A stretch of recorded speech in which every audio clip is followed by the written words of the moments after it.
Samantala, isang kasunduan ang nilagdaan sa pagitan ng Commission on Elections at ng PTV4 Telebisyon ng Bayan.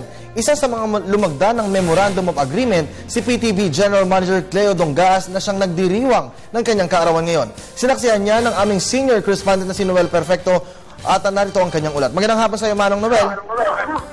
Magandang hapon, tama, birthday, happy birthday din sa ating GM na si GM Cleo Dongas.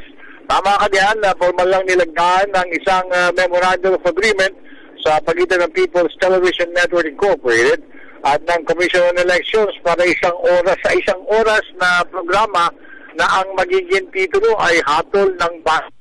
Dito, ika nga, ay makakatutulong na maigi ang magkabilang ahensya ng gobyerno na sa ating mga kababayan ang tamang pagkakakilanlan sa mga kandidato na pwede lang pipiliin o pagpilian sa darating na halal profile ng mga kandidato from all sides or from all sectors na nais manungkulan na sa ating bansa sa darating na Mayo 13, 2013. Ang nasabing program will start airing.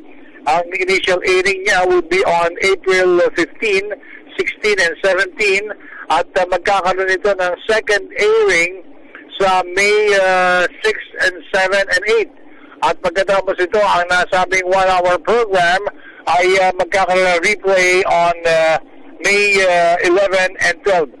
Suma total, ang nasabing program would be, ito yung makatutulong na malaki na sa ating mga kababayan na nais malaman ang tunay na pagkatao kanina mga kandidato sa panig naman ng television ng PTNI o ng PTV4 at ito nationwide to give a chance for all of our kababayan na makita ang ginagawa ng gobyerno para ika nga na magiging isang malinis, maayos at matahimik na conduct of elections sa May taong kasalukuyan. So yun muna ulat, kasama pa rin si Barry Umol at Edwin Navarro, Noel Perfecto, Telebisyon ng Bayan.